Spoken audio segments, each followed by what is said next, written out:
You can be like, hi. Or even be like this. Cool. Like me. All right. The video that we were going to do is extremely blurry and does not look good. What we're gonna do instead, I'm going to show you some of the artwork for videos that I've made and never actually shown. I've lost the footage or whatever. So let's get started. The Forbidden Valley by Roger Romero, Part 2. The three friends walked up the remnants of the old road as if walking through a park. Sarah noticed how quiet the wood was and began to look a little uneasy. Tell me about this dream again. Wasn't it scary? Brett puffed out his chest. I'm not afraid, he said, looking like a big doughboy, pronouncing he had just made a large cake. The girls began to laugh again. The dream was scary, but it wasn't, Emily almost whispered. It was different, almost like helping a friend who's in trouble. She looked at Sarah, her features fading in and out with the shadows twinkling from the canopy above. Sarah looked far away, then looked back at Emily and smiled. Let's see where your dream goes, she said. As they walked, Brett constantly looked back nervously, while Emily and Sarah meandered along the trail as though on a Sunday walk. Occasionally, they would come across fallen trees or places the road had caved in or been tossed up. At one place, the road had fallen, opening a hole too deep to climb, and they had to make their way around the edge. They came across some patches of blackberries. Brett grabbed a bunch and stuffed them in his mouth. He got a few scratches when he fell into the thorny bushes trying to reach a particularly large and juicy berry. After eating their fill, they moved up the road again. They saw a few animals. A fox ran across the trail in front of them. A skunk wandering towards them slowly up the road stopped for a moment, sniffed the ground, then moved on. A few squirrels chattered in the distance. An eagle cried somewhere high above them, its cry echoing off the valley walls. The road was leading them directly to the Forbidden Valley, and the sun climbed high. It wasn't directly overhead when they stopped for a break. Don't you think we should go back? Asked Brett. Your pa won't be happy, and isn't the Forbidden Valley, he pointed up ahead of them, isn't it forbidden? Sarah rolled her eyes, and Emily laughed a little. I think we're almost there, she said, looking at Sarah. Her laughter sounded hollow against the trees, like she shouldn't have disturbed the silence which surrounded them.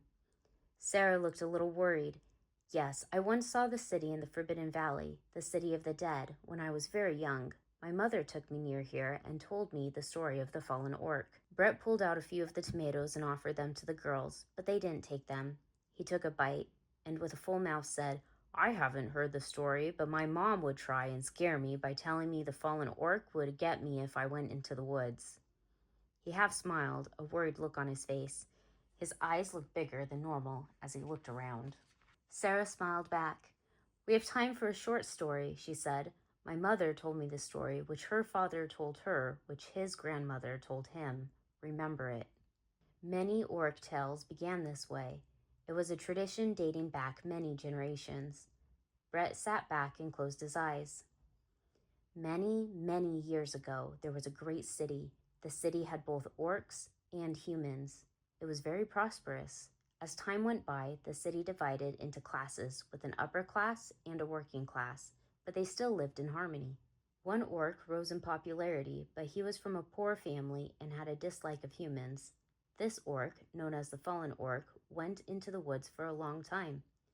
Nobody knows where he went or how long he had been gone. Did he get lost? Brett interrupted. Sarah just scowled at him.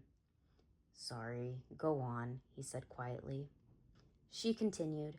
When he came back, he had the scythe of the cultivator, a tool that should be used to bring life. The fallen orc began to slaughter everyone.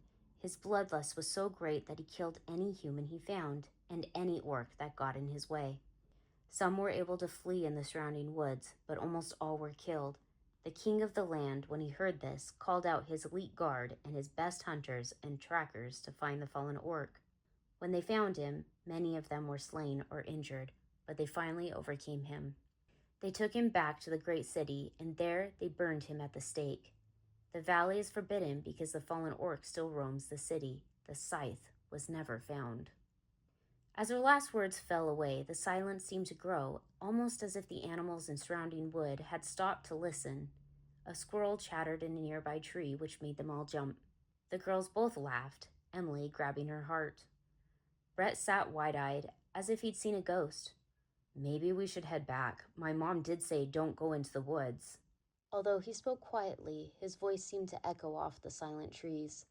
As his voice faded, a coyote's eerie howl echoed in the distance. Then silence hung in the air again. Brett noticed Sarah was missing, and Emily was looking at something over his shoulder. He slowly turned around as a hand touched him lightly on the arm. He jumped, letting out a loud cry. "What are you trying to do?" he yelled. Sarah stood next to him, laughing. Emily smiled, and Brett couldn't hold back a smile. "We're almost there. Just a little further, and we will turn back," Emily said, the smile fading slowly from her face. Brett picked up what was left of the bag of tomatoes and flung it over his shoulder. Emily thought he looked like a dwarf heading off to the mines. All he needed was a pickaxe and a song. "Let me go ahead," Sarah said. "I can scout it out. You guys follow the trail. I'll wait for you outside the city walls." Emily nodded and watched Sarah move silently ahead. Just 20 or so feet ahead of them, she vanished into the many shades of the wood. Emily and Brett walked in silence, a little more aware of their surroundings now that Sarah had left them. After just a few minutes, they saw Sarah coming back. She looked worried, or maybe mad. "Where have you been?" she said. "I waited for hours for you." Emily and Brett stared at her like she was crazy. "Well?" she demanded. Brett looked sheepish. "You just left," he said weakly. "I've been gone for hours," she reiterated. "No, you just left," Emily agreed with Brett. "Look at the sun. It's still not noon." "Well, whatever. I found the city," Sarah continued, still looking upset. "It's mostly just old ruins." The three friends hurried up the trail. Coming over a small hill, Emily felt a chill run over her, almost like walking through a door and feeling the temperature change from inside to outside. The city could be seen in full sunlight not far ahead. Old wood houses had collapsed as the wood rotted with time. Moss and other foliage covered the old stone buildings that remained. As they approached the first buildings, they noticed two large mounds on each side of the road. The mound on the right had a stone on it. There had once been letters on the stone, but most of the letters had faded away with time. The first three lines were worn away completely, but the last could barely be made out. It read, "Innocent." "What does that mean?" Brett asked. Sarah looked worried. "We should turn back." Emily felt a chill run down her spine, but she had seen all this in her dreams, and there was more. "We need to go on." Sarah sighed and moved on. Emily walked next to her and Brett, not wanting to fall behind. They followed the main road towards the center of town, looking down each of the side roads and alleys that branched off every 100 feet in both directions. Silence filled the air. No birds could be seen anywhere. Not even a squirrel could be heard. The sun hung almost directly overhead.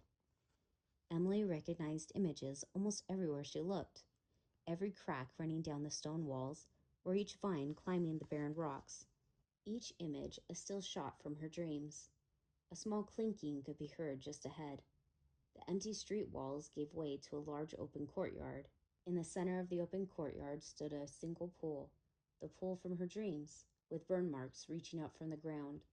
Large chains